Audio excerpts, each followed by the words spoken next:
Boa noite, meus amigos. Iniciamos uma nova edição, aliás, a primeira de 2023, do Clube do Nervo. Depois, para aqueles que não conhecem o Clube do Nervo, na realidade é uma reunião de colegas interessados em neurologia, neurociências, em medicina interna, e sempre trazemos assuntos que geram debate, o aprimoramento do conhecimento. Então, agradeço àqueles que nos acompanham já há muitos anos, e eu posso dizer da satisfação que tenho de ter aqui dois colegas que já, desde os primórdios do Clube do Nervo, eles, às segundas-feiras, no final do consultório, no final do dia, discutimos os casos. A professora, hoje professora Camila Pupi, que é professora adjunta de Neurologia da Universidade Federal Fluminense, e o professor Eduardo Davidovich, que também atua já há muitos anos em neurofisiologia, e, sem dúvida, um dos grandes neurofisiologistas desse país, atuando hoje lá na Universidade do Estado do Rio de Janeiro. Ele antes atuava conosco na UF, mas continua com uma ligação muito grande na clínica privada, onde lá temos a oportunidade, junto com Camila e outros colegas, de discutir casos muito interessantes. E hoje, nada mais especial de começar o Clube do Nervo em 2023 com um tema da maior importância e que pouco se vê na literatura. Se vocês buscarem na literatura este tema, vão encontrar um ou outro tópico ou uma conjunção de alguns tópicos, mas o nosso interesse é tornar um bate-papo bem dinâmico sobre este tema, que é a neurologia da gravidez.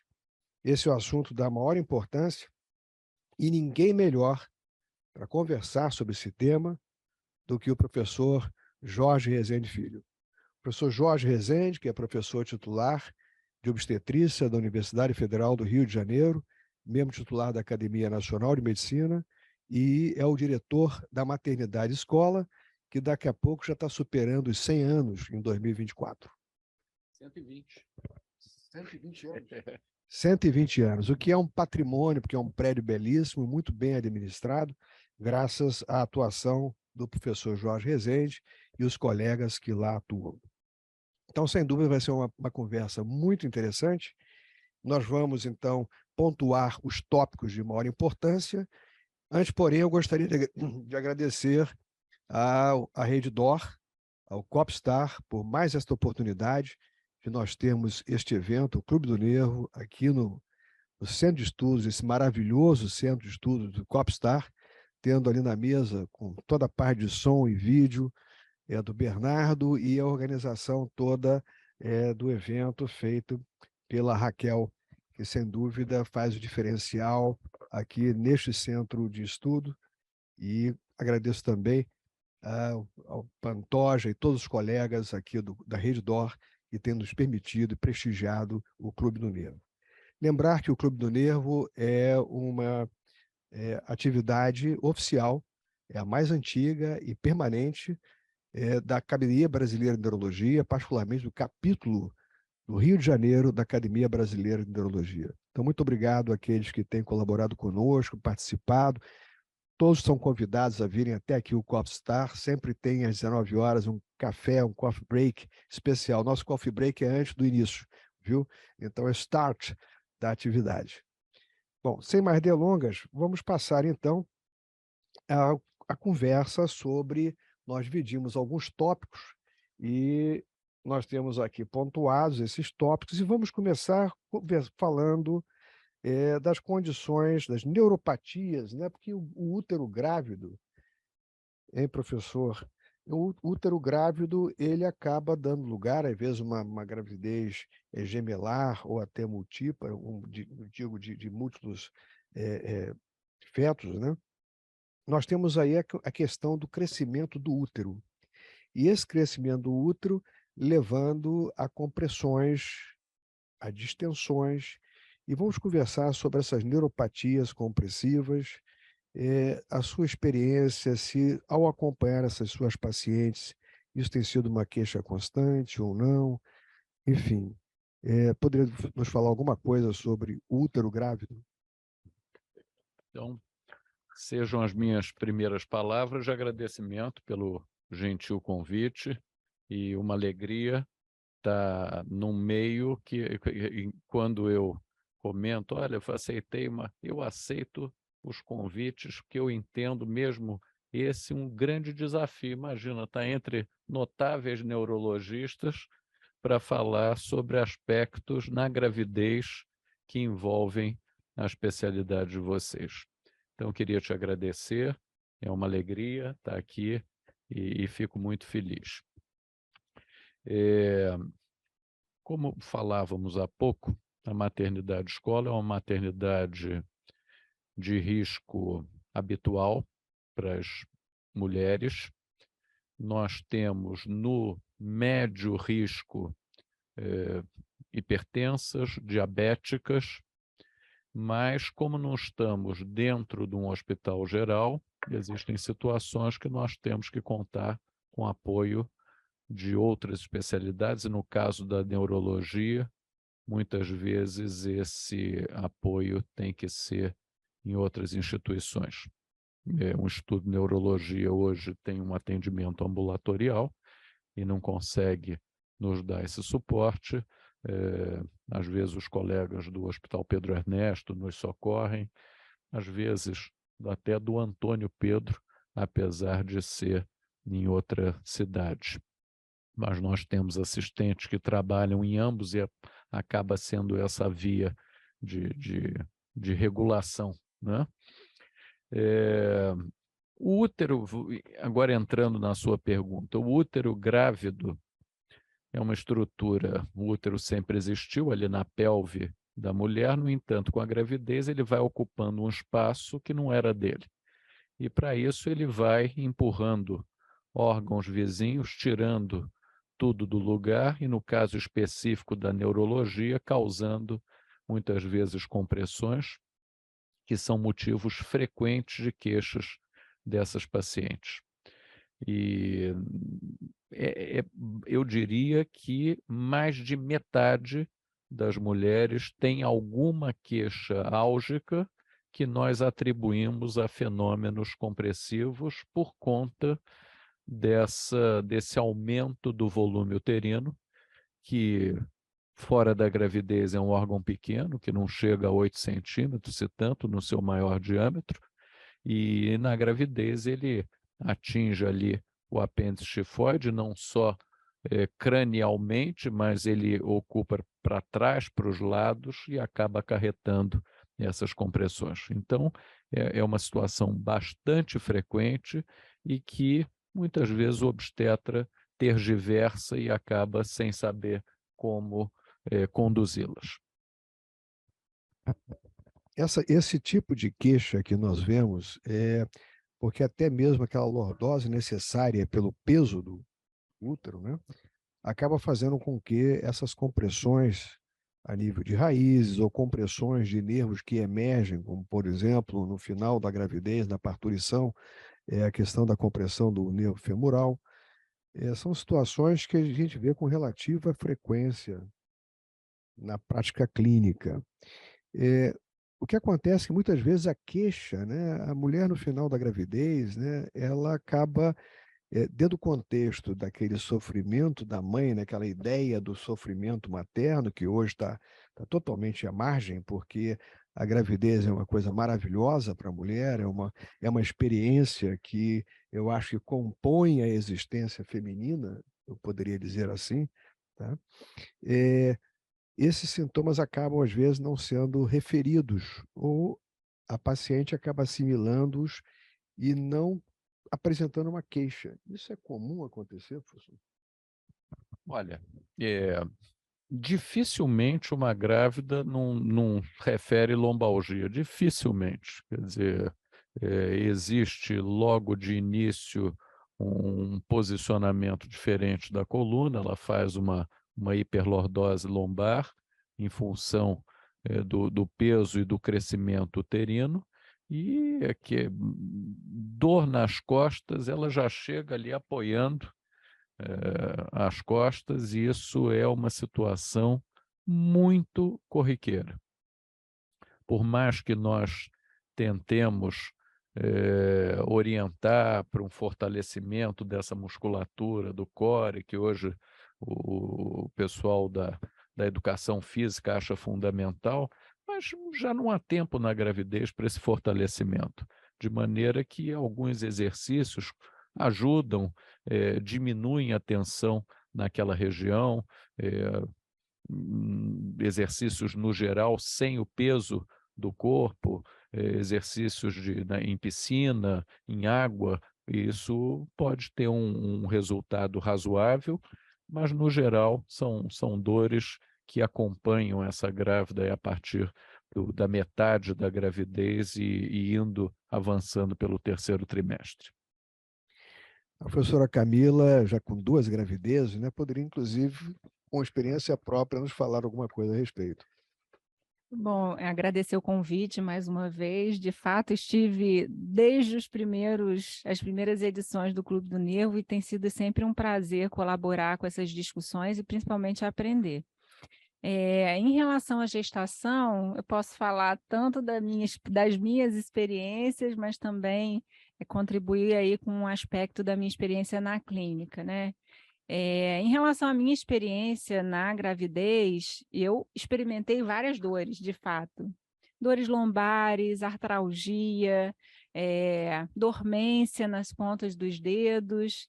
E isso, imagino que o professor Rezende pode falar mais sobre isso, mas decorre não só da questão compressiva, mas também das alterações cardiovasculares, né, do edema, da frouxidão ligamentar que ocorre durante a gravidez. Já tive algumas experiências, né, de pacientes que apresentaram não só lombalgia em função, né, do excesso de peso, às vezes pacientes diabéticas, às vezes pacientes com sobrepeso ou obesidade, que podem apresentar esse sintoma ainda de uma forma mais intensa, né? E por conta disso também, experimentar inclusive radiculopatias, às vezes até mesmo com componente motor. Já tive uma paciente que durante a gestação apresentou uma radiculopatia com o pé caído. Então, são situações que a gente enfrenta na prática clínica, né? Paciente que tem, às vezes, comorbidades e que podem se apresentar não só com compressões de nervos, mas também em relação às dores, né? Com alterações articulares importantes. Agora, chegando até o Eduardo, né? O Eduardo com seus estímulos, não só na eletroneuromiografia, hoje, inclusive, com um método que daqui a pouco nós tivemos uma experiência muito recente, muito interessante. Você tem visto essas pacientes, mesmo com alguma queixa, ou apenas você vê mais as compressivas, com síndrome do túnel do carpo? O que você tem visto na prática de neurofisiologia? Obrigado pelo convite, estar mais uma vez aqui participando do Clube do Nervo. Obrigado, professor Oswaldo. Então, na prática de neurofisiologista, como quem faz eletroneuromiografia, a gente vê muito dormência na mão, túnel do carpo, lombociatalgias, e no pós-parto, eventualmente, algumas queixas de neuropatia do femoral, do obturador, mas são raras. O que a gente mais vê é túnel do carpo e dor lombar. A gente vê também que as próprias grávidas, os médicos relutam um pouquinho em pedir eletroneuromiografia durante a gravidez, e as mulheres também têm medo que o feto sinta o choque, ou que seja muito desagradável. O feto não sente o choque, e o que a gente pode dizer é o que mais atrapalha na eletroneuromiografia é o medo, não é o choque em si. Então, o paciente está com dor, se ela precisa fazer, a gente conversa, faz o exame com calma, não tem contraindicação de fazer durante a gestação.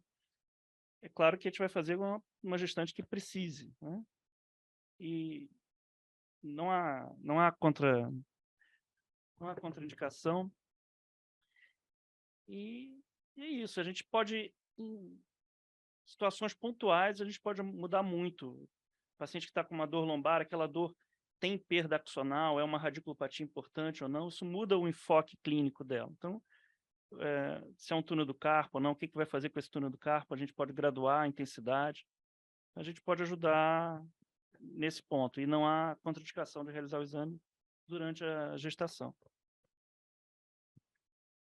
Aliás, eu gostaria agora de agradecer também aos colegas que estão nos acompanhando, viu, essa edição, e até o professor Pedro Moreira até chamou a atenção que eu estava olhando aqui para o celular, viu, Pedro? Então, obrigado a todos os colegas que estão prestigiando, particularmente tem uma gama de neurologistas com grande experiência, e, sem dúvida, eu estava olhando o celular para poder coordenar aqui as coisas. Tá? Essa é a razão pela qual eu olhei para o celular. Mas a puxada de orelha foi boa, viu, Pedro? Tá? Muito obrigado mesmo, professor Pedro, titular de Neurologia, também da Universidade Federal Fluminense. Muito obrigado. Isso é que é importante, né? Dizer que, na realidade, é um exame, a neurofisiologia, e nada atrapalha o processo gestacional. Porque, às vezes, as pessoas criam aquela imagem, vai levar um choque, né? E o choque é um problema para uma... Imagina uma mulher grávida, né? Dizer que vai dar um choque. Mas existe uma situação muito interessante que é a queixa da síndrome do carpo, que a paciente acorda de madrugada, classicamente sacode a mão, né? O shaking hands. Você tem visto isso, professor Rezende, com frequência ou não, ou muitas vezes é negligenciado pela paciente? Vemos com certa frequência. Eu acho que o obstetra tenta escapar um pouco dessas queixas razoavelmente frequentes no pré-natal, quando elas não são exatamente relacionadas à gravidez. Mas nessa, por exemplo, o edema, que muitas vezes surge de forma bastante acentuada, uma mulher que está infiltrada, uma mulher que tem pré-eclâmpsia e ela está toda infiltrada. E isso, muito frequentemente, a reboque vem a síndrome do túnel do carpo, e a dificuldade aqui que fique realçado, que temos nós obstetras de conduzir, principalmente quando não dispomos na rede pública de um suporte. Então eu até devolvo a vocês a pergunta, quer dizer, qual seria uma primeira medida adequada quando a suspeita diagnóstica é essa? Então, essa é uma observação importantíssima. Por exemplo, na maternidade escola, características são pacientes diabéticas e hipertensas, são as comorbidades mais frequentes. E sabemos que o túnel do carpo, né, acaba nos pacientes diabéticos sendo observado, essa síndrome é mais observada nesse grupo. Imagine com mais a gravidez associada. Então, amplia muito mais. De qualquer maneira, quer dizer, o ideal seria, lógico, que um exame clínico ajuda no diagnóstico, porque vai se encontrar a referência da dor à noite, a limitação pode piorar, inclusive levando à atrofia da região tenar, mas a investigação complementar, que seria um estudo neurofisiológico, um estudo de ultrassonografia, sem dúvida seria interessante. Por que interessante? Porque em nosso meio, muitas vezes, existem outras situações que podem determinar alteração do nervo mediano, favorecendo a compressão. Imagine se bilateral, se na família tiver uma história de síndrome do túnel do carpo. Isso pode sugerir até outras condições associadas, com amiloidose, por exemplo. É um país que nós herdamos a amiloidose familiar e que o espessamento de troncos nervosos pode favorecer a compressões. Você já chegou a ver algum caso com história familiar de síndrome do túnel do carpo, no estudo de neurofisiologia ou não? Eduardo? Com muita frequência. Com muita frequência. Ah, minha mãe teve, minha avó teve, agora sou eu. Muita frequência. Isso é importante, apenas para lembrar os colegas, isso é um bate-papo, essa é a razão do Clube do Nervo, né? É de nós lembrarmos de algumas situações que podem levantar um red flag, por exemplo, para a amiloidose. Já que nós temos aqui no Rio, no estado do Rio de Janeiro e outros sítios do Brasil afora, e os colegas que estão nos assistindo de fora do Rio de Janeiro, em outras cidades brasileiras, isso é importante que a gente atente para o fato. Então, em alguns casos, com essa história familiar, mesmo se apresentando na gravidez e sendo um sintoma de eloquência, é importante fazer um estudo de DNA que hoje em dia a gente consegue sem nenhuma invasão, apenas com saliva. Isso sem falar das outras neuropatias hereditárias, né? Por exemplo, a HNPP, que é a neuropatia por susceptibilidade à pressão, muitas vezes é uma neuropatia muito benigna, né? Que numa condição como a gravidez pode aparecer uma neuropatia mais expressiva com uma característica mais predominante. A outra neuropatia também, que faz parte do grupo das neuropatias hereditárias, é o CMT, né? Não raro a gente pega, Charcot-Marie-Tooth, não raro a gente pega um paciente com manifestações sutis, leves, quando a gente vai fazer o teste genético, que hoje é mais abrangente, a gente se depara com um teste positivo. Então, hoje a gente tem esse armamento, né, mais distribuído e mais acessível para a população, mas vira e mexe a gente se depara com esse tipo de situação, de neuropatias hereditárias que se manifestam na gestação. Como eu estou aprendendo um pouco de obstetrícia, eu vou até sugerir ao professor que lá na maternidade escola, essas pacientes que apresentam síndrome do carpo, com essas neuropatias compressivas, que se olhe o pé do paciente, da paciente. Apenas isso. Olhar o pé. Se tiver o pé escavado, com elevação do peito do pé, e a canela fina, não precisa nem a canela fina, mas se já tiver, não se preocupe, pode ligar para a gente que a gente examina. Viu que pode ser que seja uma das pacientes com doença de Charcot-Marie, que é uma neuropatia hereditária, e o HNPP, que em cada 2.000 ou 2.000 indivíduos se encontra um. Deve ser até menor essa proporção, entendeu? Ou melhor, maior, de 2 para 1.000, por exemplo. Então, são situações que acabam, muitas vezes, dificultando o processo gestacional, que muitos desses casos, quando chegam, alguns desses pacientes, quando jovens e durante a gravidez, têm dificuldade, porque há um certo grau de fraqueza distal. Em algumas dessas doenças, também um componente proximal. Isso compromete o processo gestacional, certamente. Então, alguns desses casos, possivelmente, talvez complique um pouquinho a dinâmica. Quer dizer, note bem, eu estou comentando isso, quer dizer, nas revisões tipo voltadas para gravidez e neurologia, isso é falado, mas é pouco estudado. Então, talvez uma atenção, talvez no acompanhamento das gestantes lá na maternidade escola, talvez seja avaliar se esses partos têm uma dificuldade maior, se a indução fica mais comprometida ou não. Seria possível ser feito um protocolozinho, acrescentando no questionário. São coisas simples de serem feitas. Não necessariamente, às vezes, a gente precisa da máquina, mas a semiotécnica.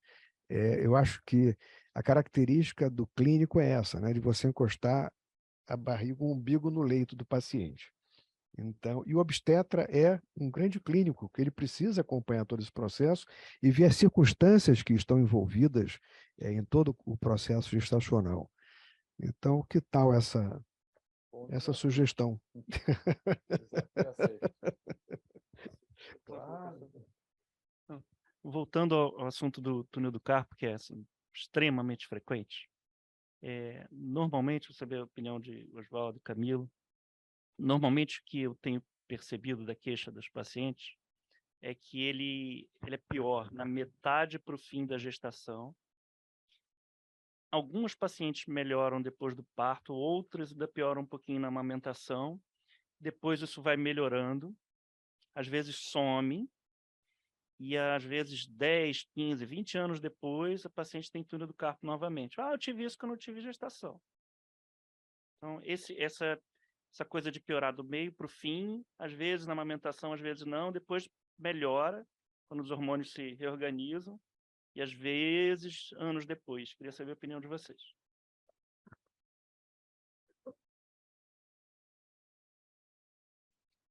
Eu acho que o grande desafio do túnel do carpo na gestação é quando o paciente tem muita dor, quando a paciente tem muita dor, né? Porque como é que a gente vai medicar? A gente pode fazer, né, medidas não farmacológicas, a gente pode colocar a tala, a gente pode estimular a tala, desculpa, a tala, a gente pode estimular a paciente a ganhar pouco peso, né? A gente pode, enfim, fazer várias medidas que nem sempre surtem o efeito desejado.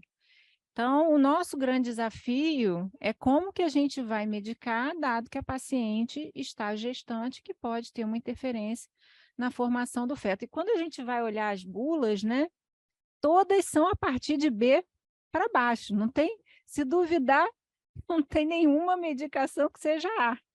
Então, não vai existir. Eu acho que só água com açúcar, porque pois é. nada é A. Pois é. Eu nunca vi nada A. Então, A exatamente, não existe eu hoje. procurei quando estive grávida, não tem A. É de B para baixo. E todas as medicações que a gente usa para dor são pelo menos C para baixo, né? Então, a gente tem que utilizar muito daquele risco-benefício, daquela balança, para saber se a gente vai medicar ou não a paciente. Isso começa a interferir muito no sono, na qualidade de vida, né? Nas tarefas do dia a dia do paciente, a gente tem que pensar ainda melhor.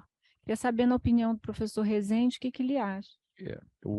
Eu achei muito oportuna essa questão de medicar na gravidez, não só para essas situações que são motivo da nossa reunião de hoje, mas no geral. Quer dizer, se existe um ditado que se a gente conseguisse jogar toda a medicação de uma grávida no mar, morreriam os peixes e a grávida seria salva. Quase tudo B a gente já considera bom quando é B. Eu brinquei, mas de fato é raríssimo ver uma medicação A para gravidez. E, obviamente, a gente vai estar trabalhando, na grande maioria das vezes, B ou C. Em especial, nos casos de dor, eu vejo com certa frequência o uso de anti-inflamatórios não esteroidais.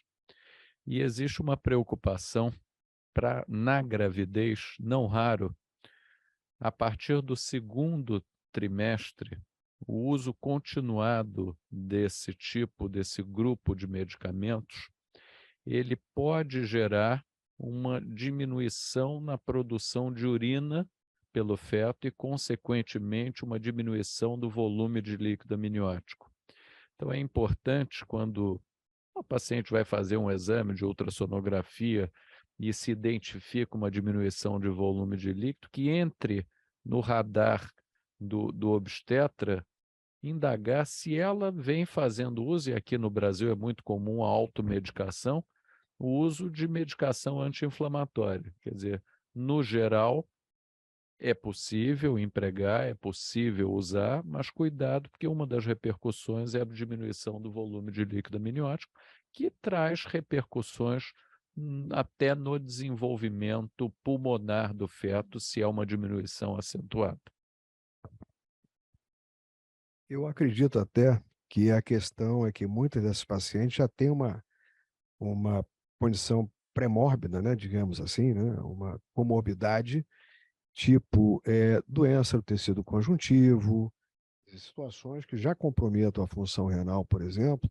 Então, a gente deve ter muito cuidado. Isso é uma preocupação muito grande, que na prática clínica eu já tenho normalmente. Por exemplo, paciente idoso, não é?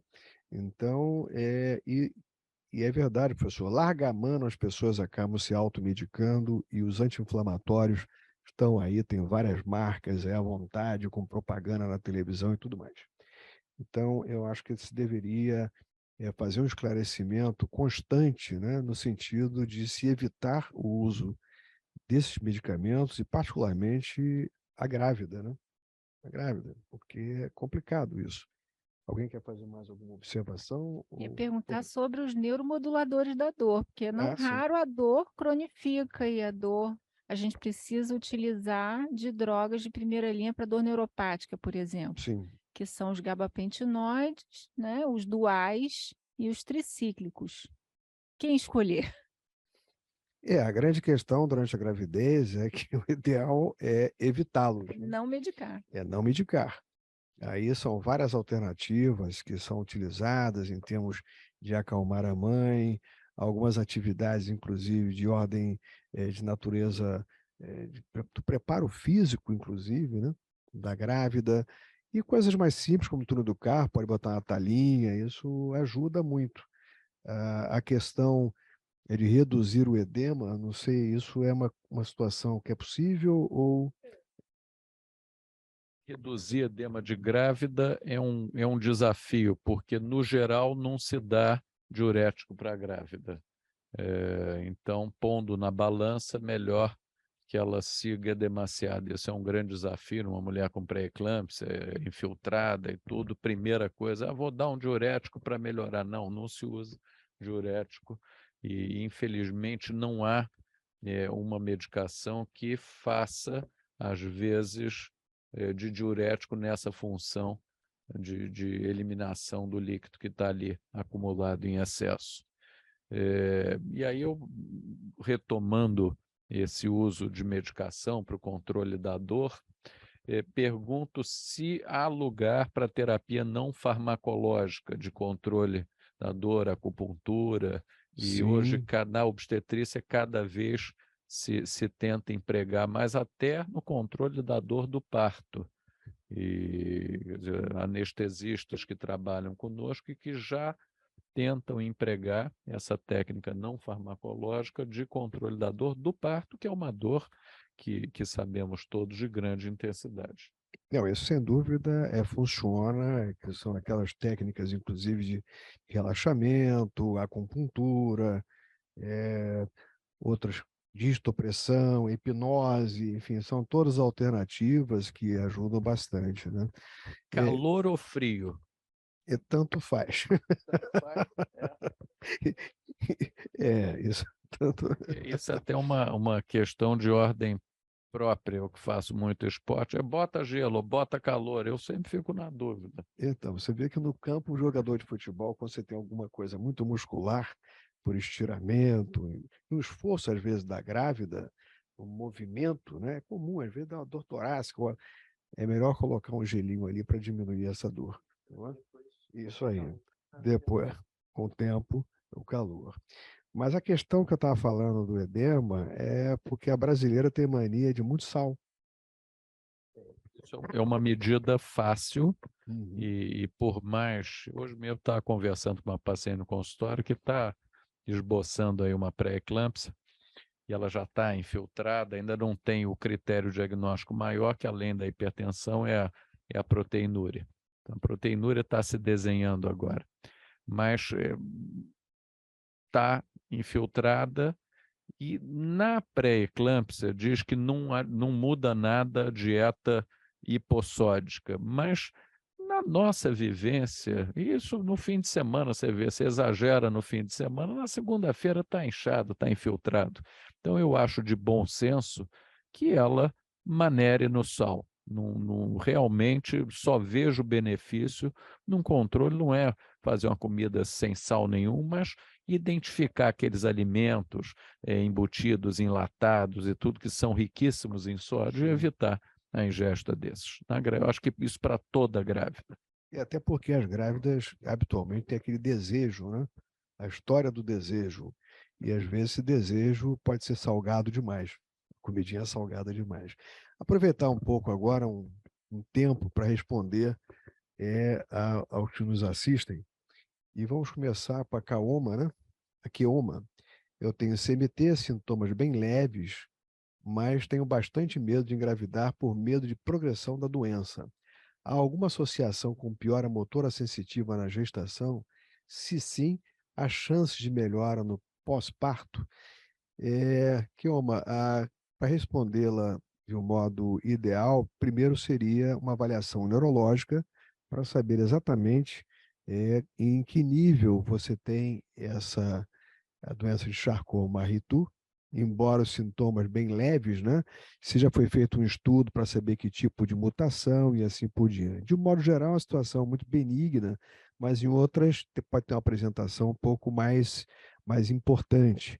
Então, sem essa avaliação neurológica, fica impossível a gente poder fazer alguma consideração, ainda mais, digamos, no processo gestacional. Até porque, hoje, diante das doenças hereditárias, existe um aconselhamento no sentido de que se tem um aconselhamento genético adequado e também até possibilidade de se evitar que se perpetue aquela mutação.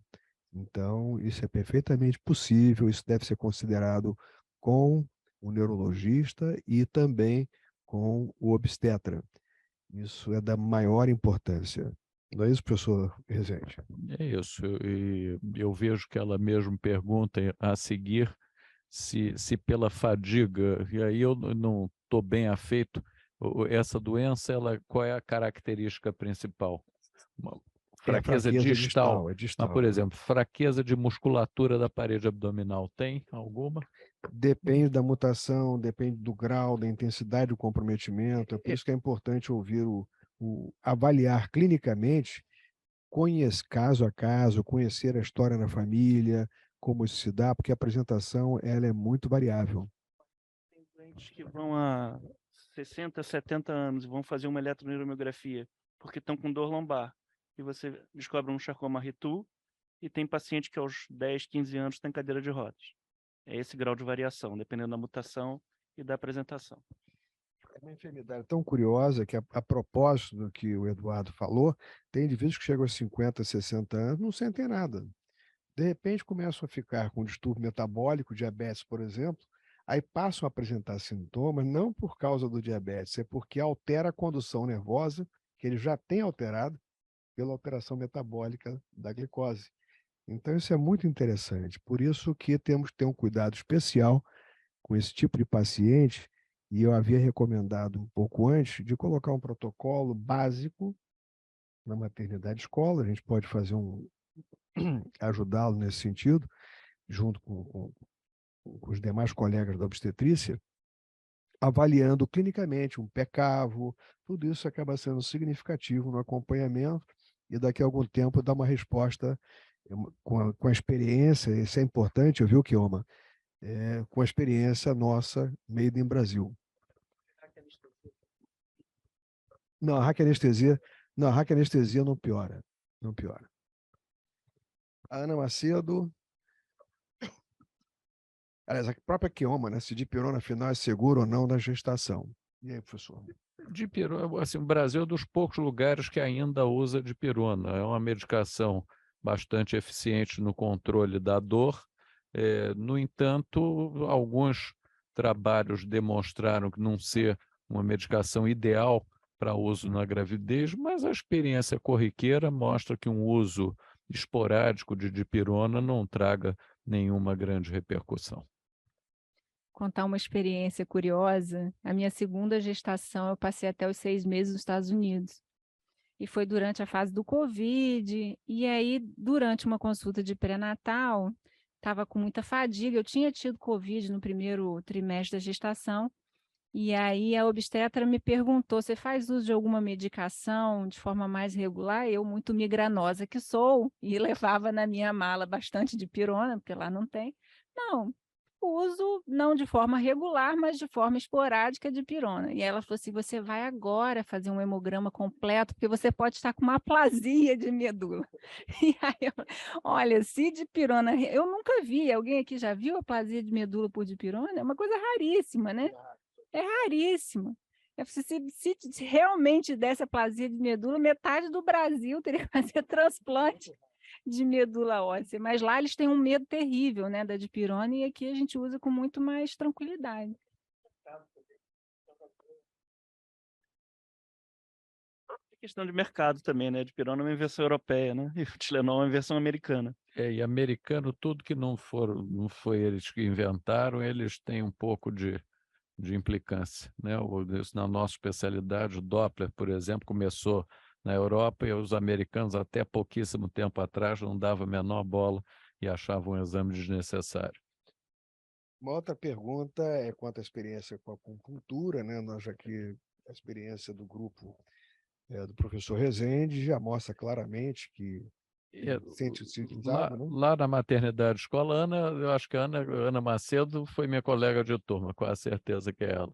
É anestesista e envolvida em acupuntura lá na maternidade escola, a equipe de anestesia oferece a pacientes em alguns plantões, quer dizer, a gente não consegue ter profissionais que tenham pleno domínio dessa técnica, mas a acupuntura é uma opção. E temos feito muita pesquisa no nosso mestrado profissional, que é multidisciplinar, então tem a fisioterapia lá da maternidade escola é bastante forte e tem um serviço de fisioterapia que atua muito no controle da dor.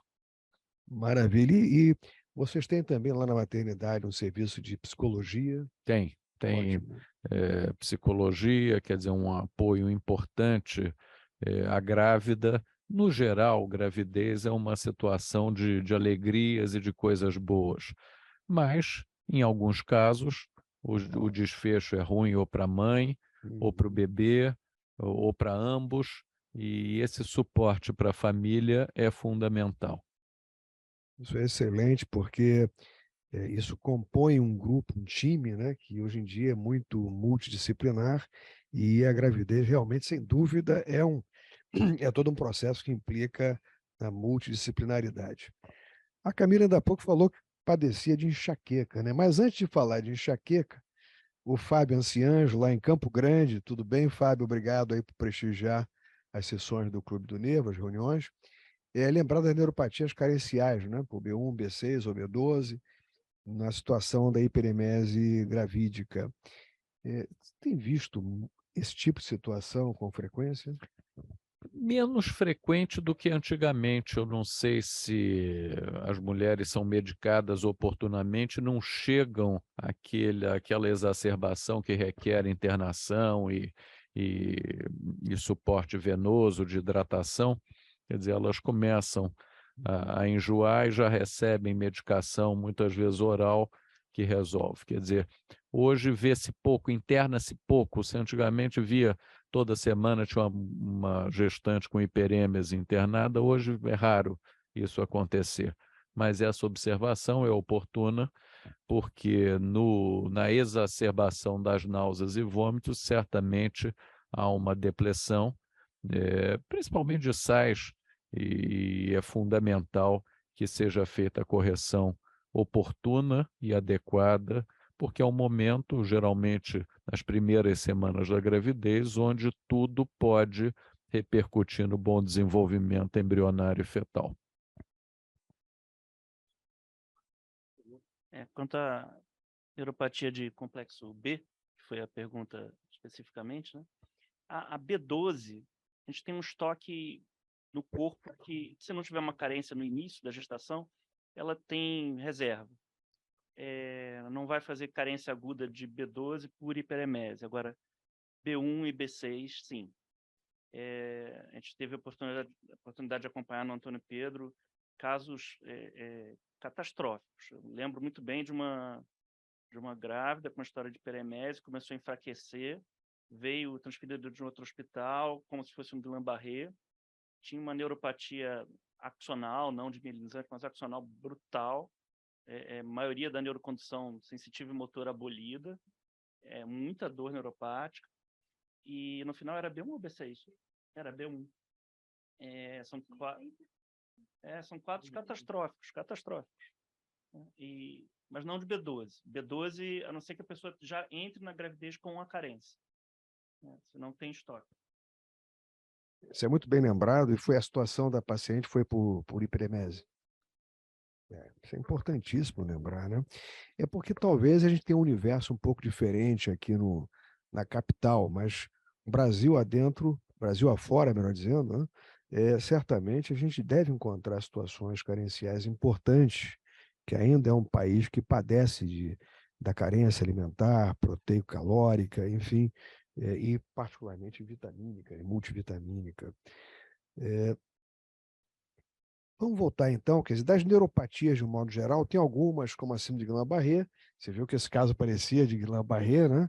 que são eventualíssimos na gravidez. Eu não sei se o professor já viu algum caso de síndrome de Guillain-Barré durante a gravidez. Já vi, mas esporádico. Como nós não somos hospital geral, esses casos a gente acaba não tendo a condução até o final. Diagnóstico feito, essa paciente encaminhada. Mas é importantíssimo o diagnóstico oportuno e precoce da situação. Sim. O diagnóstico diferencial com outras condições que possam simular a própria síndrome de Guillain-Barré, né, numa tetraplegia flácida, ascendente. Então, a gente tem que ter cuidado com isso.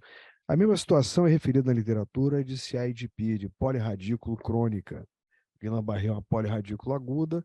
As polirradículo crônicas, eu não vi nenhum caso. Você já viu algum caso? Eduardo, Camila? Eu realmente não conheço nenhum caso, quer dizer, que ter desenvolvido durante a gestação, ou até mesmo pacientes que já têm um quadro inflamatório dessa natureza, nesse time todo aí que a gente viu ao longo dos anos. Eu não lembro, não sei se havia algum caso naquela coorte que acompanhamos, Camila, se tinha algum caso de gravidez ali. Você lembra de algum? Recentemente, eu recebi no consultório uma paciente que posteriormente fez o diagnóstico de CIDP, que na gestação ela piorou muito, parecia ser um quadro radicular e que depois se manifestou de fato como um CIDP. Mas naquela coorte eu não me lembro. Eu me lembro de uma paciente que tinha uma doença do neurônio motor. Você vai lembrar disso, que piorou muito na gestação, principalmente nos membros inferiores. Sim. E ela está até hoje sem diagnóstico, provavelmente alguma forma de doença neurônio motor inferior genética, porque já está há muitos anos estável, né, e não evolui para nada e ficou com aquilo. Isso nós temos alguns casos, quer dizer, alguns, né, casos pontuais de amiotrofias espinhais, que a paciente tem, às vezes, 2, 3 filhos. Isso é que é um grande problema que a gente vê na prática clínica, né? Mulheres que acabam engravidando com doenças prévias, neurológicas prévias. Essa atenção, ela precisa ser mais especial por parte, muitas vezes, de alguma maneira de encaminhamento para uma análise e evitar que isso venha a ocorrer novamente. A gente vê pacientes com doenças hereditárias com proles de 2, 3, 4 filhos. E tendo, quer dizer, pelo menos metade desses filhos tendo também doenças neurológicas progressivas, que acabam certamente levando a um problema grave do ponto de vista social, econômico, para o país e para essas famílias também, né? Porque evoluem muitas vezes na fase adulta, mas durante o período fértil, eles estão aí. Então, talvez a gravidez seja um momento que não é só, em algumas situações excepcionais, né, a gente tem que ter um cuidado especial para ver se existe alguma coisa além daquele processo gestacional, com todo o lado, digamos assim, da beleza da gestação, né, do processo gestacional. Às vezes, por trás, tem ali uma doença que precisa ser melhor definida. Eu acho que isso talvez seja um cuidado que, do ponto de vista de rastreamento, talvez uma semiotécnica simples possa auxiliar a obstetra. Vou contar mais uma história lá dos Estados Unidos. No primeiro trimestre de gestação, me pediram um rastreio genético com mais de 100 mutações para eu decidir até o primeiro trimestre se eu ia optar pela gestação ou não. Mas eles não explicam que essa conta chega em casa depois. No final das contas, eu descobri que eu tive que pagar $3.000 por esse rastreamento, pelo qual eu não dei autorização para ser feito. Então, é uma coisa que lá se faz com uma certa frequência, que eu fiquei, inclusive, assim, bastante, sem história familiar nenhuma, fazer esse rastreio, eu achei um pouco over. Exame de sangue é seu? Sangue. Mais de 100 mutações, né? Isso me fez lembrar eu vi o professor Rezende, me fez lembrar uma situação, quer dizer, alguns países, eles já fazem na criança, né, um teste lá de DNA para ver se já tem alguma mutação, e outros aproveitam até no período em que a mulher entra em idade fértil, né, para que se faça uma avaliação de possíveis doenças hereditárias, e principalmente aquelas naquela região.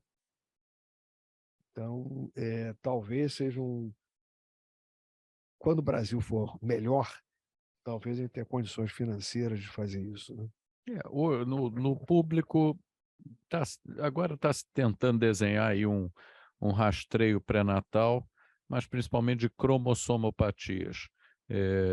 Mas hoje, na rede privada, existem exames de técnicas de DNA livre fetal na circulação materna, que se faz a investigação não apenas de doenças cromossômicas, mas de outras doenças bem mais raras, mas passíveis de diagnósticos com sondas específicas para elas. Talvez não custe aí os seus $3.000, mas não são exames baratos e que certamente não estão ao alcance da população.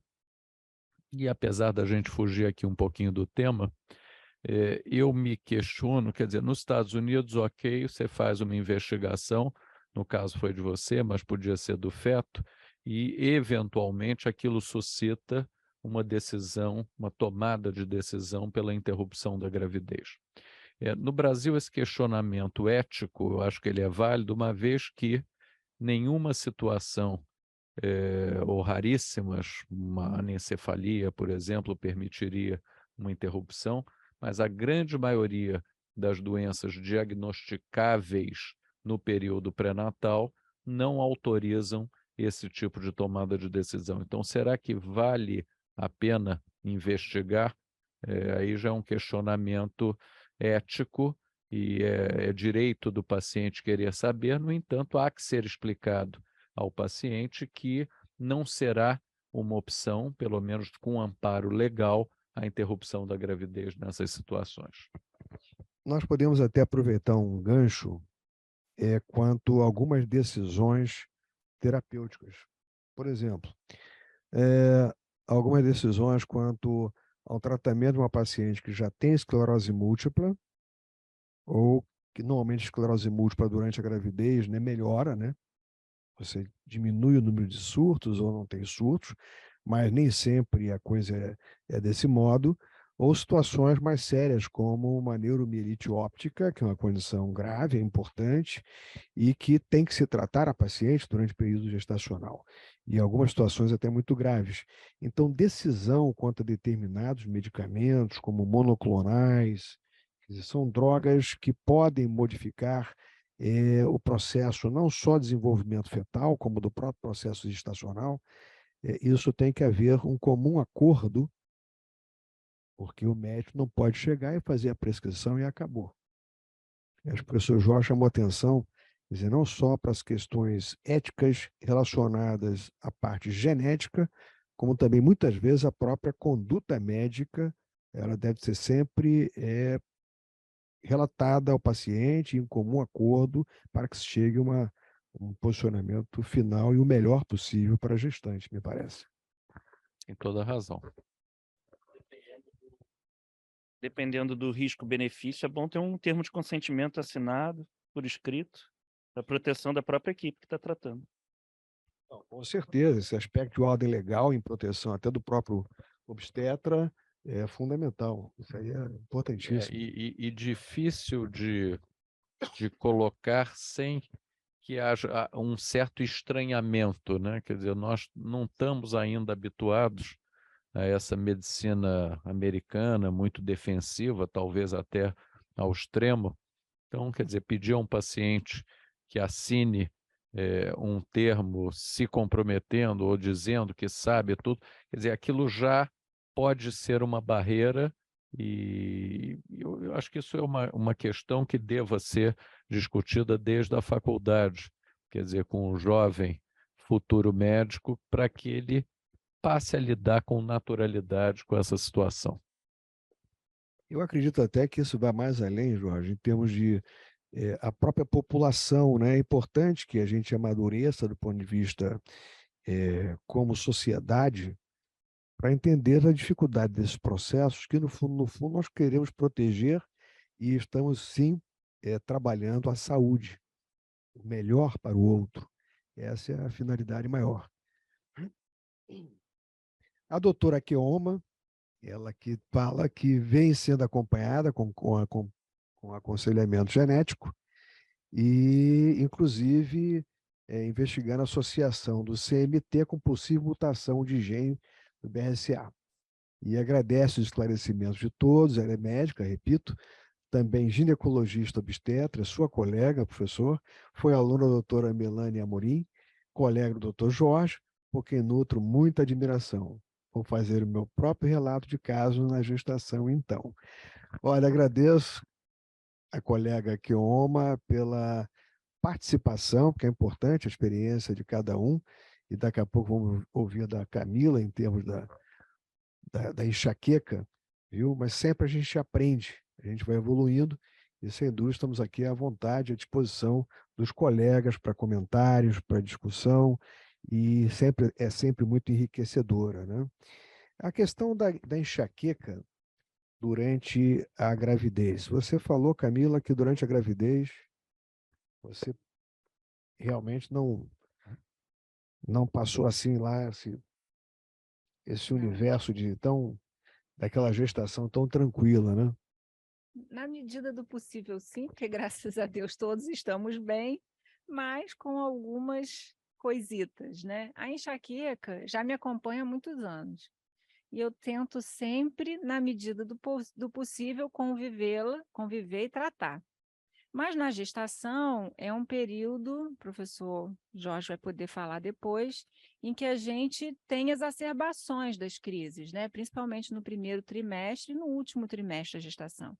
Sendo que no último trimestre da gestação a gente ainda tem a questão da restrição de analgésicos em função do que o próprio professor Jorge já colocou. Então, são dois momentos da gravidez em que a gente, né, as enxaquecosas crônicas podem piorar. A gente passa uma lua de mel, como muitos sintomas da gestação, no segundo trimestre. E, mais uma vez, as medicações profiláticas, elas também são muito restritas, né? Pelos protocolos, guidelines de enxaqueca na gestação, a gente tem como primeira linha, né, técnicas não farmacológicas, né, técnicas de relaxamento, acupuntura, mas a gente tem também algumas drogas como o propranolol em baixas doses, né? E os tricíclicos, né, mais direcionado para nortriptilina também em doses baixas, mas tudo com nível C de evidência, né? Então, a gente, mais uma vez, tem que pesar muito o custo-benefício, né, do tratamento para essas pacientes, visto que a enxaqueca, apesar de ser muito incapacitante para algumas pacientes, ela não costuma ser grave. A não ser em alguns casos onde se tem uma trombofilia, uma condição adjacente em que pode gerar complicações vasculares, né, como AVC, né, e outras condições associadas, trombose venosa, enfim. Mas é uma condição que deve acontecer com muita frequência nas clínicas, né, e nos consultórios dos obstetras. E importantíssimo é que o obstetra tente chegar ao diagnóstico se é realmente uma enxaqueca, porque dor de cabeça não significa enxaqueca, e dor de cabeça em grávida é sempre um sinal de alerta, como um sinal que antecede, muitas vezes, a eclâmpsia.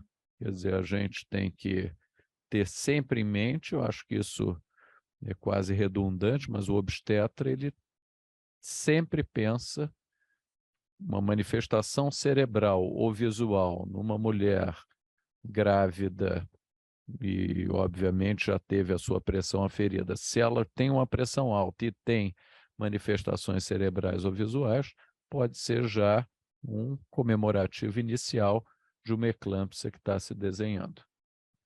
Curioso também que a manifestação da enxaqueca na gravidez, ela pode variar. Então, a grávida pode ter manifestações de aura visual sem dor, ou vice-versa, né? E com isso pode muitas vezes levar a diagnósticos, né, diferenciais, pode levar a grávida à emergência, né? E dali fazer outros diagnósticos diferenciais. Então, é importante também a gente saber que a manifestação da crise de enxaqueca ela pode ter pode se modificar durante a gestação. Isso é importante porque muitas vezes você pode ter não só a dor determinada por uma enxaqueca, ou você pode ter, como o professor Jorge falou, uma pré-eclâmpsia, ou pode ter uma malformação, ou artéria venosa, um aneurisma, enfim, ou um tumor, trombose venosa, quer dizer, tudo isso pode acontecer durante o processo gestacional. E aí vem aquela velha história da imagem, não é? A imagem em que se deve evitar a tomografia e pode fazer ressonância. Eu não sei, Bernardo, coloca para ver se a professora Fernanda Rueda, se ela está nos acompanhando ou não, que eu não consigo ver aqui não, Fernanda Rueda não, deixa eu ver. Tá. Passa mais um pouquinho, vai devagar, senão tão rápido que eu não... Tá, Fernanda não está, mas que a gente sabe de uma história do uso do gadolínio, né? A questão do uso do gadolínio durante a gravidez. E, na realidade, alguns acham até que o gadolínio possa ter a possibilidade de desenvolver, promover teratogênese. Entendeu? E eu fiquei até na dúvida, até mandei hoje de tarde um WhatsApp para professora Fernanda Rueda, se ela pudesse fazer algum comentário a respeito. De qualquer maneira, isso é referido na literatura. Eu não sei se já se confrontou com alguma situação, se algum de vocês já se confrontou com tal situação de fazer uma ressonância, ou seja, ao fazer uma ressonância, é melhor fazer sem o gadolínio. Até porque, como é questão de função de filtração renal, a questão é que muitas vezes até se abusa, faz 1, 2 vezes a imagem. Então, isso é pior ainda, porque há uma retenção de gadolínio. Já chegou a ter alguma situação dessa, João? Não, eu até nesse arrazoado que fiz, tinha um parágrafo do gadolínio, falei, isso está muito específico, vou tirar. Mas devíamos ter combinado aí que eu teria mantido esse parágrafo. Mas da imagem, o obstetra morre de medo de exames que fujam da ultrassonografia, né? Quer dizer, para ele tudo é ultrassonografia, para ver cabeça não adianta nada ultrassonografia. Então, tomografia, no geral, como você disse, a gente deve evitar, é uma exposição, e até para vocês, como imagem, não são imagens tão boas como da ressonância, né? E ressonância é absolutamente seguro.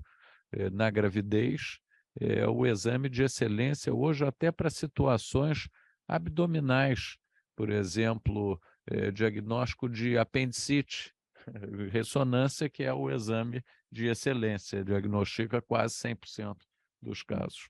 E agora, a questão do contraste, com contraste, sem contraste, podendo ser sem contraste, tanto melhor, mas não sei se o gadolínio especificamente é teratogênico. Perfeito. Bernardo, eu peço a você para dar uma rolada, porque eu vejo assim, alguns colegas, como, por exemplo, o Carlos Otávio, do Neurolife. O Carlos Otávio é uma das maiores experiências em líquor no Brasil. Muito obrigado pelo prestígio aí do Carlos Otávio, sempre prestigiando. O Arthur Manfredini também. Pode ir passando. A Fernanda Mendes, obrigado por participar, Fernanda. A Juliana, João Dibe, nosso querido colega João Dibe. A Márcia Ribas também. Vários nomes, o professor Pedro já referi, e nós temos ainda pouco... passando aí, o professor Sérgio Novis, viu? Eu não sei se o professor Sérgio Novis gostaria de pronunciar algumas palavras a respeito do que foi até agora considerado aqui. Eu vou abrir, viu, professor? Se o senhor quiser fazer algum comentário, Certamente a experiência do professor Novis é uma das maiores em neurologia aqui no Rio de Janeiro.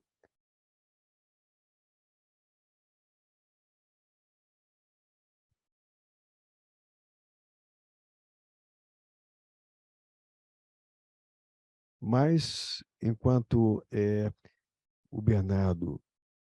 E aí, professor, tudo bem? Está me ouvindo? Tudo bem. Conforme eu disse ao professor Oswaldo, aos 83 anos é um pouquinho mais complicado essa intimidade com a internet. Mas eu entrei a partir da síndrome do túnel do carpo. Até lá eu vinha tentando chegar a bom termo. Mas eu queria chamar a atenção de dois fatos que me parecem importantes. Primeiro, a presença do professor Jorge Rezende Filho causa para mim uma emoção especial, porque o pai dele, professor Jorge Rezende, várias vezes chegou a Santa Casa cedo, como eu também fazia. Então, naquele carro, eu via, pelo vidro de trás, aquela cabeça branca, da qual saltava um médico elegante. Ele tinha uma maternidade excepcional, onde coisas novas ocorreram, e com ele eu aprendi algumas coisas. Eu estou ouvindo todo mundo falar em feto, feto, feto.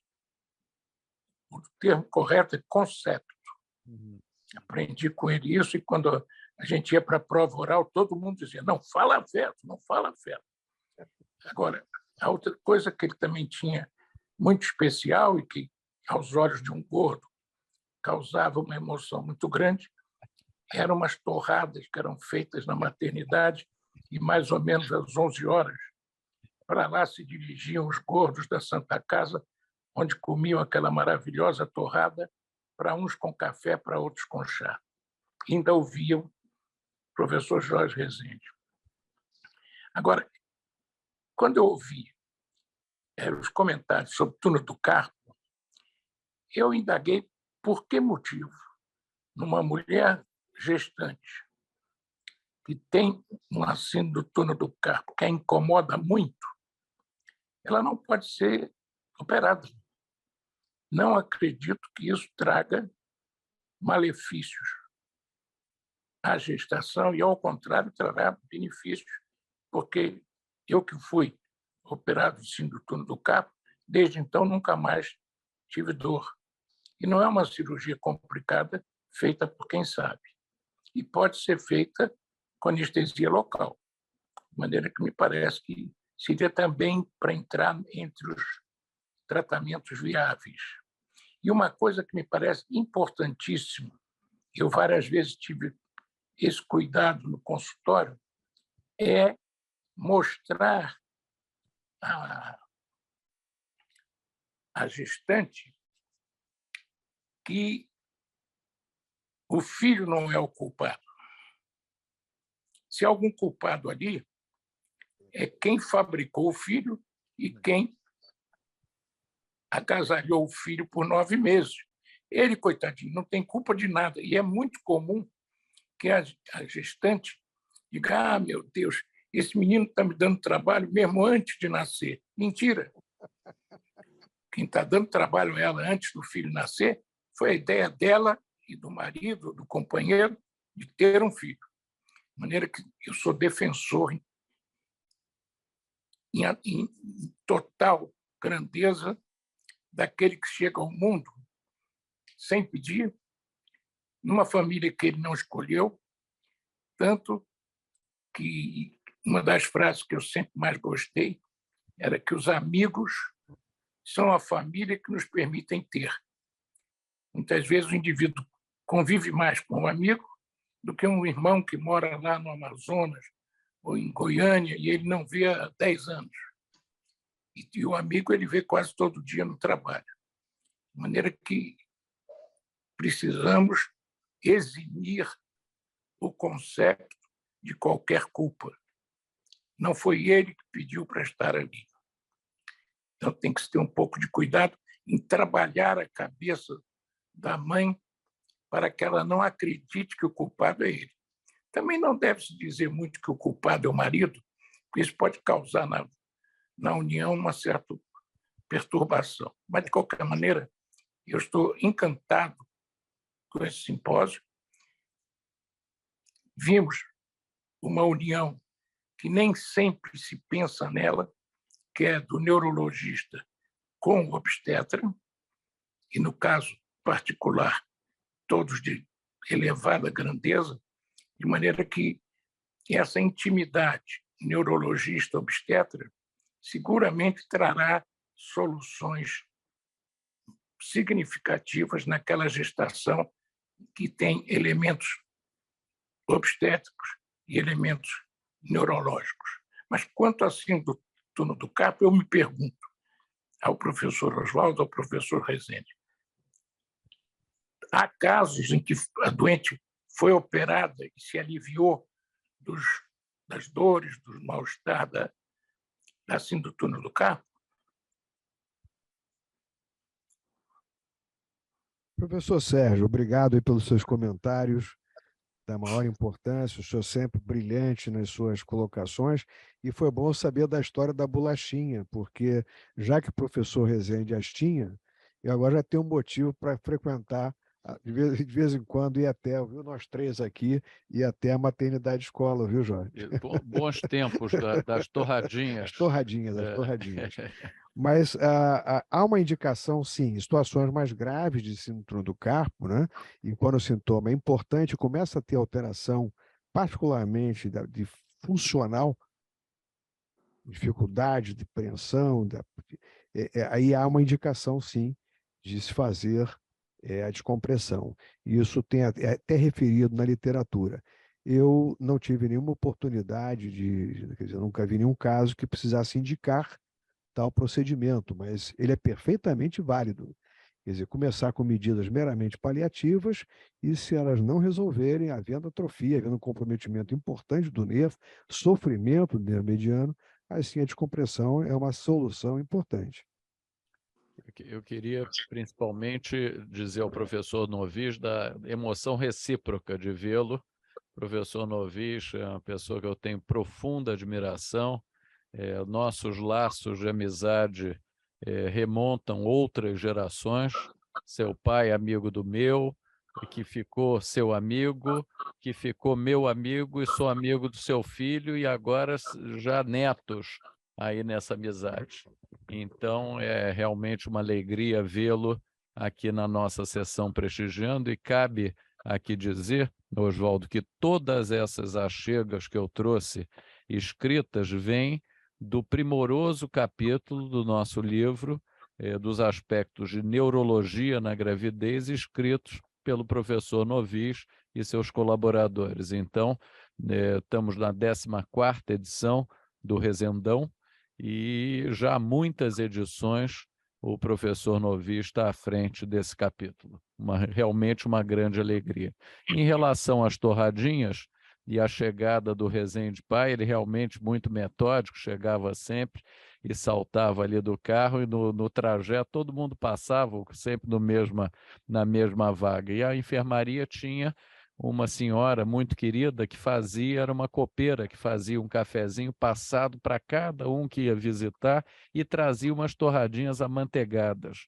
E eu acho que o segredo do gosto dessas torradinhas é que elas eram armazenadas ali no armário em condições praticamente insalubres, mas que tornavam o gosto ainda melhor. Eu tentei reproduzir essas torradinhas sem grande êxito. Lá na maternidade escola, provavelmente são uns pacotes já. Mas uma alegria, professor, tê-lo aqui conosco. Muito obrigado mesmo, professor Sérgio Novis, como sempre, por seu brilhantismo. E as anotações, o professor Rezende trouxe umas anotações, e agora ele disse a origem dessas anotações. Eu achei assim excelente. Estava achando muito específica para a minha capacidade. Eu achei assim excelente. Ou seja, já vi que a origem, ouviu, professor Sérgio? Excelente, viu? As anotações relacionadas às manifestações neurológicas associadas ao processo gestacional. Obrigado. Nós vamos dar seguimento, então, com uma outra condição que é comum, quer dizer, comum não, eu diria que nós vemos com certa frequência durante a gravidez, que são os distúrbios neuropsiquiátricos. Então, isso é muito frequente e essa experiência, naturalmente, é do professor Jorge, já que ele lida diretamente com essas pacientes, tem um grupo de psicologia lá na maternidade escola para dar um suporte. E como é que o senhor tem visto toda essa dinâmica da relação do processo gestacional, se o mundo hoje está mais complicado, será que nós temos universalmente um comprometimento, ainda mais com o Covid, com essas dificuldades todas pelas quais passamos, se isso piorou a questão da grávida diante dessa realidade. Eu gostaria, então, de a gente discutir um pouquinho esse tema, porque é da ordem do dia e de uma grandeza, sem dúvida, enorme. A gravidez impõe à mulher um desafio, tudo novidade, ela não sabe exatamente o que vai acontecer, ela tem expectativas como será a sua vida lá na frente, quando esse bebê já estiver no seu convívio. E hoje a população está ansiosa, né? Então, os transtornos de ansiedade que não são apanágio de uma grávida, mas sim de uma população, que tem as suas angústias de trabalho, profissionais, e a gravidez, eu acho que ela é realmente um gatilho para algumas manifestações. Classicamente, na gravidez, se dá a preço especial a depressão, quer dizer, essa depressão que muitas vezes a mulher já vem medicada, e aí o manejo dessa medicação antidepressiva, isso é importante, com muitas vezes a necessidade de ajuste de medicação, de dose, porque são drogas que não podem ser suspendidas abruptamente.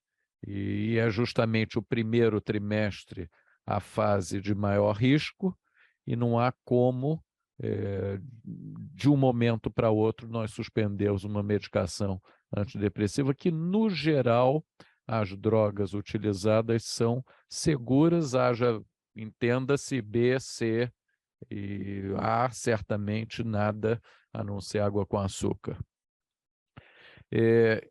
Existem situações também próprias da gravidez / puerpério, e um grande desafio é o diagnóstico correto do blues puerperal, quer dizer, aquela tristeza, aquela certa apatia motivada no início por um exagero de atribuições que essa mulher passa a ter com o nascimento do bebê. Ela chega em casa e se vê ali, porque enquanto o bebê está na barriga ou ela está na maternidade, está tudo em ordem, tem gente para acudir, mas ela chega em casa, o marido volta ao trabalho, ela muitas vezes não tem ajuda de algum familiar, né, não tem um empregado para ajudar, e ela se vê às voltas com a ocupação doméstica, a nova função de mãe, uma amamentação que muitas vezes é um desafio dificílimo, aquele início, e ela fica triste. E cabe ao obstetra ficar de olho se aquilo é uma tristeza, entre aspas, considerada normal dentro do previsto, ou se já é um quadro merecedor de tratamento medicamentoso, porque o apoio psicológico certamente será válido e bem-vindo em ambos os cenários. Então, é uma sutil diferença entre a situação que precisa de tratamento medicamentoso e aquela onde apenas o apoio será suficiente para ajudar essa puérpera. E ainda na questão da depressão de gravidez, além da medicação, que muitas vezes o manejo tem que ser modificado, nos quadros de transtorno depressivo maior, a segurança que hoje se tem na eletroconvulsoterapia. Quer dizer, se o se o meu amigo Eduardo estava ali preocupado com o entendimento do paciente que não pode fazer o seu exame, que dá um choque, imagina, não é, uma eletroconvulsoterapia, que para o leigo é uma técnica medieval de tratamento, e na grávida altamente eficiente, quando bem indicada, tá? Tirando o paciente, muitas vezes, numa situação dramática. Então, acho que cabe essa observação aqui. E essa observação é muito oportuna. Ela é muito oportuna. Não sei se o Bernardo... É muito oportuna quando se fala em choque, porque a eletroconvulsoterapia é uma técnica hoje muito segura nessas situações, é claro, com indicação dentro do contexto extremo. Mas eu já tive a oportunidade de ver puérpera apresentando manifestação funcional de paralisia crural, e que essa paralisia crural foi resolvida com uma simples estimulação de eletromiografia. Um estímulozinho no segmento lombo-sacro, e quem faz isso muito bem é o Eduardo, viu? Eu, de vez em quando, quando eu tenho esses casos funcionais, em que, na verdade, você tem toda uma circunstância psicológica de uma grandeza que acaba traduzida por comprometimento motor, costuma resolver. Esses casos, né? Às vezes o paciente se prende num estado funcional, ele precisa de uma saída. Então, ele precisa de, vamos dizer, uma saída honrosa. É involuntário, mas o raciocínio é esse. Então, você oferece o método, estimula de que aquilo vai melhorar, faz lá uma certa valorização dos estímulos e tal, e o paciente, passando por um tratamento, ele se permite sair da doença, às vezes. Então, realmente, em casos muito selecionados, quando se tem certeza no exame neurológico que aquilo é funcional, pode realmente fazer uma diferença muito grande, ou que a gente chamava de TORPIAD, né, o nome antigo. E queria fazer uma colocação também sobre a eletroconvulsoterapia, né? Em alguns casos, não é tão eficiente, mas é tão inócuo quanto para a gestação, é a estimulação magnética terapêutica, que é uma bobina magnética, se coloca pelo cérebro, ela dá pulsos, e a ideia é despolarizar o córtex. Não é tão eficiente quanto a eletroconvulsoterapia, mas é muito menos traumático. Em alguns casos, pode sair da depressão assim, com estimulação magnética só. Isso é importante. Eu não sei se esse microfone está funcionando, Bernardo. Está funcionando? Tá? Ok. Porque a estimulação magnética, inclusive transmagnética, né? Ela é referida ao que a eventualidade de crise convulsiva. Então, não, mas a questão toda, sim, mas a questão toda é que no SCT você tem todo um preparo do paciente para a crise. Esse é que é o diferencial, e não esqueçamos que nós temos uma situação aí muito peculiar, né? Mas, de qualquer maneira, é uma alternativa. Uma alternativa. Mas existem alguns casos muito interessantes, e agora eu lembrei de um caso que nós vimos recentemente, professor, de uma paciente que veio da Alemanha, foi vista por uma outra colega nossa, e essa paciente com uma dor paracirúrgica. São as complicações paracirúrgicas. Porque temos a questão toda daqueles preparos do parto dentro d'água, parto, enfim, são várias modalidades que cada vez mais elas surgem como uma alternativa. Eu não sei dos perigos disso aí ou não, quanto a algumas dessas complicações, mas, de qualquer maneira, é um simples procedimento, uma episiotomia, feita há 6 anos, chamou atenção por causa de dor na região perineal. E é interessante porque referir dor nessa região, após procedimento, às vezes é um parto mais demorado, sob muita pressão sobre o assoalho pélvico, Eu até cheguei a duvidar quanto ao sintoma apresentado pela paciente, porque eu não vi nenhum caso relacionado a uma condição paracirúrgica que fique se perpetuando, ou seja, que de repente faça uma alteração da inervação nessa região. Então, hoje, eu já venho perseguindo isso há muito tempo, são meios de nós estudarmos as fibras finas, que são as que doem. Na universidade, por exemplo, nós temos o SHAPS, que faz uma estimulação ao calor e se obtém uma resposta em C-zeta do estímulo que no caso é térmico, portanto, fibra fina. E aí, então, como o professor Eduardo tem desenvolvido o PrEP, que é um estímulo que se faz com uma agulhinha e coloca bem superficial, então faz o estímulo e capta qualquer ponto e capta em C-zeta. Portanto, é uma resposta que depende de várias sinapses, mas é muito interessante. Então, ele fez esse exame, ele vai descrever. O PrEP, ele é o estimulador, ele é desenhado de uma maneira em que a corrente elétrica ela vá paralela à pele, e onde uma camada tão superficial que só se tem fibra fina ali. E dali você estimula e capta a resposta cerebral, da mesma maneira que o SHAPS, o que varia é o método de estimulação.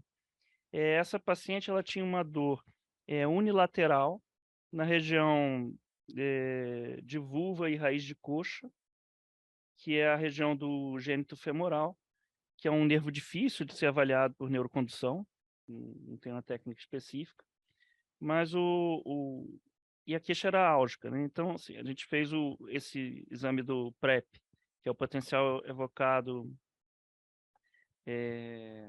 relacionado à dor, que esse estímulo ele causa uma sensação, parece uma alfinetada, mas é só um choquinho.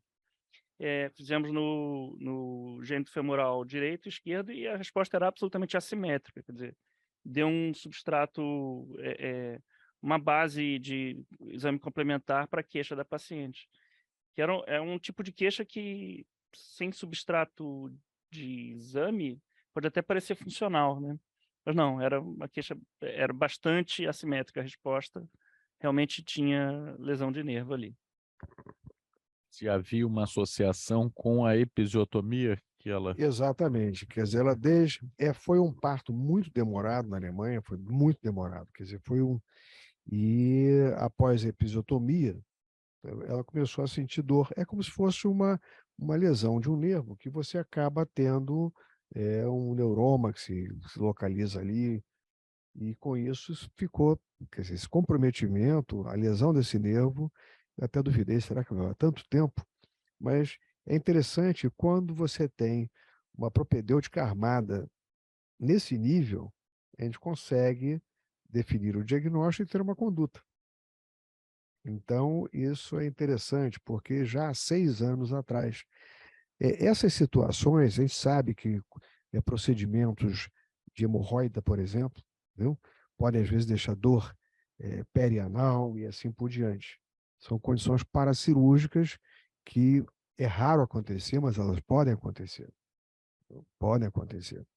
Então, a condução, depois no manejo dessa dor. O manejo da dor, quer dizer, responde ao uso de corticoide, ela entrou agora com gabapentina também, e teve uma melhora importantíssima. Já voltou para a Alemanha e o colega ficou até muito interessado nessa questão. Aliás, ela procurou o próprio obstetra, e que ele não tinha visto tal situação, né?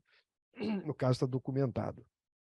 Então, a pergunta que vem é se esses procedimentos, quer dizer, o próprio parto cesáreo, que geralmente é uma opção para a grande maioria dessas condições neurológicas, a paciente, por exemplo, com miastenia e outras situações que perde a prensa abdominal, essas doenças, as miopatias inflamatórias ou não, mitocondriais, enfim, se tem visto ou conhece relato de condições ou complicações relacionadas ao estiramento, à pressão, à abertura de útero e assim por diante.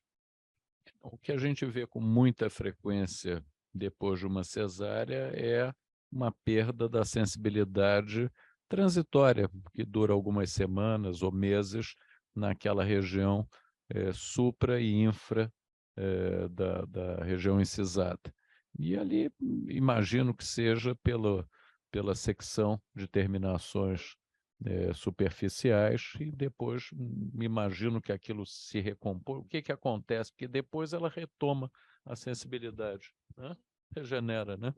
E então mas isso não chega a angustiar o paciente, porque não é dor, quer dizer, ela deixa de ter a sensibilidade na pele naquela região. É raro, assim, não me recordo de uma paciente que tenha ficado com uma dor crônica depois de uma intervenção como a operação cesariana. Nós que nos dedicamos também ao estudo e tratamento da dor crônica, né, já que há o interesse em neuropatias de fibras finas, e Camila, Eduardo e eu, também não vimos nenhum, jamais vi relato dessa natureza. E porque é possível que até ocorram, né? É possível até que aconteçam, mas se houver alguma comorbidade. Nós conhecemos outras circunstâncias em que é feito um procedimento cirúrgico e muitas vezes o paciente fica com dor crônica regional, mas alguma coisa deve proteger as mulheres, porque nesse segmento elas não ficam, quer dizer, isso é interessante. Voltando ao seu relato da alemã, hoje há uma tendência grande a se evitar ao máximo a episiotomia. Então, não acho que deva ser considerado uma violência obstétrica, como propõe a imprensa leiga muitas vezes, mas raras são as situações onde se impõe a feitura da episiotomia. Hoje há uma tendência na assistência ao parto que prescinda desse procedimento. Perfeito. Tem uma pergunta aqui da Fernanda Mendes, né? Para paciente com TAP, que fazem uso de lítio e depaquene associada a antipsicótico, que deseja engravidar, porém desestabiliza sem qualquer uma das medicações, existe uma forma segura de troca das medicações por menos teratogênicas do que essas utilizadas? É a pergunta dela. A lamotrigina seria uma alternativa. Acho que a lamotrigina seria uma alternativa mais viável, até porque em epilepsia a gente pode fazer essa escolha medicamentosa. Também é uma droga. É um bom estabilizador de humor. Tá? Eu acho que é uma alternativa boa. Eu não sei se tem algum que seja menos que D. Sim. E, inclusive, é importante definir, a questão é definir, inclusive, o diagnóstico, né? Ana Macedo, qual a experiência com bipolaridade e esquizofrenia na gravidez? Isso realmente nós não temos. E as pacientes que chegam à maternidade escola aí são acompanhadas no IPUB, quer dizer, esse manejo da medicação não é nosso. E acredito que haja um número razoável de pacientes, mas esse manejo farmacológico é feito pelo colega psiquiatra. Isso é interessante, porque você me fez lembrar, professor, dos tempos de quando ainda estudante no Instituto de Neurologia. Eu sou o meu DNA da escola de Ourindo Couto, a FRJ, que é o DNA neurológico, e lá nós sempre frequentávamos, né? E depois, quando docente da FRJ, íamos com frequência ao Instituto de Psiquiatria. E víamos situações de gravidezes e, na verdade, não se modificava muito o que se fazia antes, durante o processo gestacional. E eu não lembro de ter visto nenhuma, na época, alguma grande complicação em função disso, né?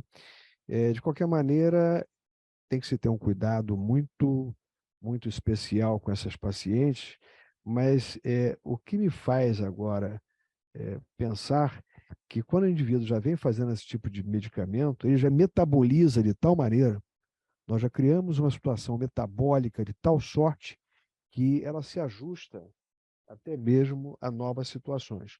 Ao passo que se você estiver durante um processo, se a mulher está no processo gestacional e você inicia com um desses medicamentos, aí a situação é diferente. Eu acho que esse é o grande mote, porque isso também diz respeito ao controle da epilepsia durante a gravidez. Não é? Exatamente. Exatamente. Isso.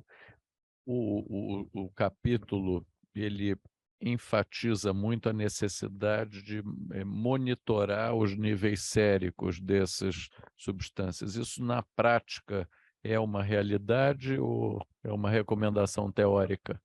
Não?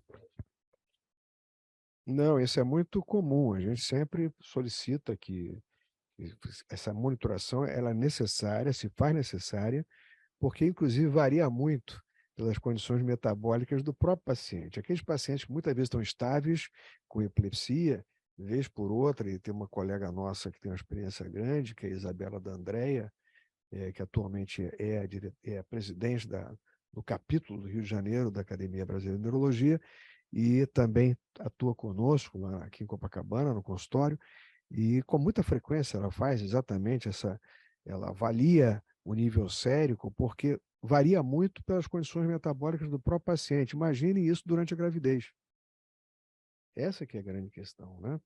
É a outra questão, um simples fato de uma adolescente começar a usar um anticoncepcional, até isso também acaba tendo-se cuidado, porque o metabolismo modifica diante do uso, ou minimiza, diminui a atividade do anticoncepcional. Então, esses cuidados são importantes. Né? Outro aspecto interessante nos anticonvulsivantes é a questão de ácido fólico. Então, a necessidade de antever uma gravidez e já começar antes da mulher engravidar, e se por acaso engravida sem essa programação, que seja feita imediatamente uma suplementação de ácido fólico em doses maiores do que as habituais. Normalmente recomendamos para uma grávida ígida 2 miligramas são suficientes, para essas mulheres de 5 a 10 miligramas, às vezes até doses maiores. Quer dizer, não menos do que 5. Normalmente em torno de 10. Perfeito, professor. Eu agora lembrando um pouquinho do ultrassom, da importância do ultrassom, da avaliação do acompanhamento pelo ultrassom, lembrei agora da época do Zika vírus, em que o ultrassom foi de uma importância enorme na avaliação desses eu ia falar feto de novo, dos conceitos, da avaliação dos conceitos. Como é que a maternidade, escola passou nesse período? Nós fizemos parte desses principais estudos do impacto do Zika vírus nas grávidas. A Adriana Mello, que é uma colega lá da Paraíba, e ela foi quem descreveu essa associação, ela foi nossa aluna em cursos que fazíamos de ultrassonografia e medicina fetal, muito querida, e escreveu depois do nosso livro, e é uma associação importante que, quando a infecção acontece no primeiro trimestre, as cifras de comprometimento fetal podem chegar a mais de 15%, o que é muito. Nesse tipo de comprometimento, é um vírus que tem um tropismo específico por tecido nervoso, e a microcefalia, que é a sequela mais grave nesses bebês, e o diagnóstico pré-natal é absolutamente execuível através de ultrassonografia, normalmente feito a partir do segundo trimestre, e existem curvas de crescimento esperadas para os parâmetros biométricos do feto, e, notadamente, nessas circunstâncias, circunferência cefálica, diâmetro biparietal, occipito frontal, enfim, quer dizer, esse é um diagnóstico absolutamente execuível na fase intrauterina. E a repercussão é grave, como todos sabemos. Felizmente, houve um arrefecimento dessas infecções e nós temos visto muito menos casos do que naquela época, se não me engano, o relato primeiro foi de 2015, acho, né? Esses relatos, esse boom de Zika foi a partir de 2015. Nós fizemos vários relatos na ocasião, síndrome de Guillain-Barré e outras manifestações neurológicas que foram acompanhadas muito pelo time da UF, e que eu tive a honra de poder participar desses estudos. E uma situação muito interessante, viu, Jorge, foi quando nós começamos a estudar com 2 colegas que fazem neurologia infantil, neuropediatria, o desenvolvimento, o neurodesenvolvimento dessas crianças. Chegamos até a publicar algum material sobre isso, é muito interessante, porque embora não tivessem alterações estruturais, né, durante a gravidez, mas essas crianças acabaram desenvolvendo alterações como epilepsia, síndrome de hiperatividade, desatenção e assim sucessivamente. Ou seja, mostrando o comprometimento do neurodesenvolvimento. Então, atenção especial deve existir ainda, que a gente fala no Zika, mas existe chikungunya, e nós vivemos num país tropical. E como vivemos num país tropical, a gente tem que ter uma atenção especial, creio, a essas viroses de um modo geral, essas viroses, as arboviroses principalmente. Agora, a história da Covid, realmente Covid não modificou, por exemplo, a incidência de Guillain-Barré, muito pelo contrário, viu? O pessoal ficou dentro de casa, então diminuiu, mostrando que não houve razão, quer dizer, razão que eu digo, uma causa definida aí para que se tivesse um aumento com esse vírus. Eu acredito também não modificou. Não, nós vimos muito comprometimento, restrição de crescimento fetal nas mulheres que tiveram infecção. Principalmente aquelas infecções de manifestações clínicas mais exuberantes, e hoje não temos, houve uma diminuição importante do número de doentes, e as grávidas hoje se protegem, quer dizer, é uma população considerada de maior risco, que merece uma atenção especial, mas vimos, e isso estamos aí em vias de relatos para publicação, um aumento no comprometimento de crescimento fetal, quer dizer, maior número de crescimento intrauterino restrito nessas mulheres que tiveram Zika. Covid. É sempre é impressionante como é que o conhecimento, né, que a gente vai agregando conhecimento em situações novas dessas viroses de um modo geral. Temos não. Covid envolve um risco maior para a saúde da mãe, né? Além da manifestação na criança, assim, a Covid em grávida implicava num risco maior de complicação. O colega Pedro Bastos, né? O Pedro, obrigado, Pedro, prestigiar o nosso Clube do Nervo, assim como a Ana Macedo também. Primeiro agradece pelo volume de ótimos esclarecimentos. E na última semana teve contato com uma paciente que apresentou paresia distal aguda, bilateral no pós-parto imediato, com marcha escarvante. Foi um trabalho de parto difícil, pelo posicionamento do concepto, que teve que evoluir para cesárea. Vocês têm visto lesão de raiz nervosa baixa ou compressão direta neste contexto? A primeira pergunta que eu vou fazer é o professor Jorge, né? Você já chegou a ver algum caso semelhante? Nunca vi. Então, ou seja, na verdade, quer dizer, esse útero deve ter sido um parto realmente trabalhoso, né?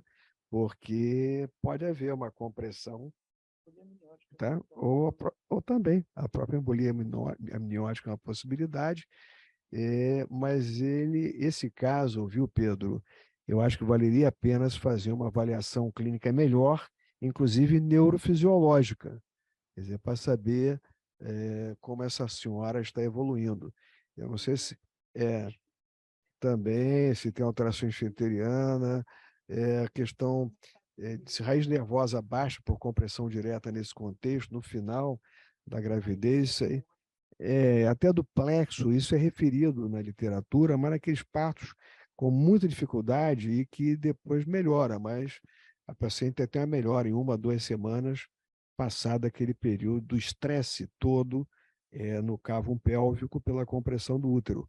Mas aí tem que se fazer um bom estudo clínico para saber se o problema está na raiz mesmo, se está no plexo ou se está na medula. É o que eu sugiro a você para fazer nessa sua paciente. Nós vimos hoje, demos um passeio e notem que, como o professor Sérgio Novis falou, é um privilégio nós podermos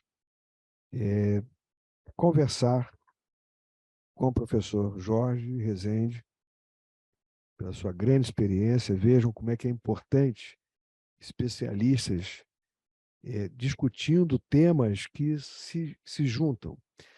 Nós, em 2026, nós faremos aqui no Rio de Janeiro, vamos presidir o Congresso Brasileiro de Neurologia. Tenho a honra de presidir esse evento e, sem dúvida, um aprendizado muito grande é a relação com outros especialistas. Então, são as confíneas da neurologia com outras especialidades. E nós vemos aqui o quanto aprendemos conversando com colegas de outras especialidades. E, particularmente, a neurologia da gravidez é uma matéria que precisa, sem dúvida, de aprofundamento do conhecimento, precisa de estudos bem definidos, e certamente esta oportunidade com o professor Jorge vai nos trazer, sem dúvida, daqui a 1 ano, 2, muitos ensinamentos quando há uma cooperação entre especialistas. Então, eu só tenho que agradecer o privilégio de termos o professor Jorge conosco aqui. Já fica o convite para uma próxima oportunidade, sempre com maior detalhe, com observação de outros tópicos que não tivemos tempo quase que em 2 horas dessa edição, de discorrer, mas certamente em breve teremos. E agradecer também ao professor Eduardo pelas considerações, não só da base neurofisiológica, mas inclusive até da embolia miniótica, né? Já soltou até algumas possibilidades de diagnósticos. A professora Camila, não só pelo seu conhecimento de neurologia, mas também pela vivência, pelas suas 2 gravidezes e também por tudo aquilo que ela passou durante a gravidez. Então, professor Jorge, nosso muito obrigado. Eu deixo, então, aos colegas as palavras finais para cada um, a começar pelo mestre. Bom, eu que agradeço. Eu gosto, como disse, dos desafios e realmente uma ousadia de minha parte aceitar esse convite para um debate com neurologistas. Mas eu que aprendi. E quando você disse, não, uma sessão que vai até às 9 e tal, eu falei, mas que história, que assunto que vai até 9 e tanto da noite. E você vê, são 9, quase 9h30, e estamos aqui encerrando a sessão. Realmente foi uma alegria, agradeço a Camila e ao Eduardo pelas achegas e pelo suporte, que tê-la aqui ao meu lado me deu uma segurança. Eu, volta e meia, passava rapidamente o microfone para você me socorrer. Então, Oswaldo, muito obrigado, um assunto interessantíssimo, e eu espero que a gente possa reproduzi-lo aí em outros cenários, né? Você sabe, você entendeu o recado. Com certeza. Vai ser uma honra para mim, um grande prazer estar ao seu lado nesse cenário.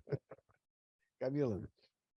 Agradecer muito o convite de estar aqui ao lado do professor Rezende. A gente estuda muito, né, na faculdade, nos livros, escuta muito falar, né, da história da obstetrícia, tanto com o pai, agora aqui com o filho. E eu acho que esse assunto daria um livro completo, né? Só esse assunto daria um livro completo. E são casos da vida real, né, que a gente passa diariamente no consultório, provavelmente os obstetras e ginecologistas também. Então, é sempre bom aprender e hoje, sem dúvida nenhuma, eu aprendi muito. Agradeço o convite, a oportunidade e vamos para um próximo Clube do Nervo, né? Eduardo. Mais uma vez, agradecendo aqui a possibilidade de estar aqui com o professor Rezende, que foi meu professor, já foi meu paciente e foi meu professor na maternidade escola, quando eu fiz a graduação lá na UFRJ. A gente só aprende, assim, essa troca, depois que a gente fica muito tempo na especialidade, a gente fica meio que na bolha, né? E é bom furar essa bolha, né? Trocar conhecimento, é sempre bom. Né? Mais uma vez, obrigado. Meus amigos, muito obrigado pela audiência, pela assistência que vocês deram, as perguntas muito importantes, muito interessantes. Foi uma noite com grande interatividade, porque esse assunto é um assunto da ordem do dia. E ainda há pouco a professora Camila referiu que isso daria um livro, e sem dúvida toda essa edição fica gravada no YouTube, vai depender só do Bernardo, quando é que ele vai soltar essa edição para a gente colocar no YouTube, e certamente nós vamos preparar um material didático amplo, porque na literatura nós temos o Continuum, por exemplo, que recomendamos a leitura também do Rezendão, a nova edição, como o professor Jorge aqui falou, do livro de obstetrícia, que é uma bíblia que nós temos da obstetrícia no Brasil, e certamente vale a pena, é um assunto que vale a pena para o conhecimento, não só do neurologista, do obstetra, mas dentro do contexto do conhecimento geral, num país como o nosso, regiões diferentes, com possibilidades diferentes para o diagnóstico, em que nós devemos estar atentos para um processo gestacional melhor para as nossas mulheres. Então, atenção especial precisamos dar a esse tópico. Muito obrigado à Redidor, muito obrigado ao Copstar, à ABNRJ, à ABN, Academia Brasileira de Neurologia, sua regional. Obrigado a Bernardo pelo suporte da mesa de som e imagem. Obrigado a Raquel. E deixo aqui para vocês o convite para o próximo Clube do Nervo, que vai ser muito interessante também. Participem, venham até aqui o Copstar, conhecerem as instalações e também tomar um café conosco às 19 horas, para energizar para as 19h30 nós começarmos a próxima edição, como fizemos hoje. Um grande abraço para todos, uma boa noite, muito obrigado, professor Jorge, Camila, Eduardo, boa noite a todos vocês.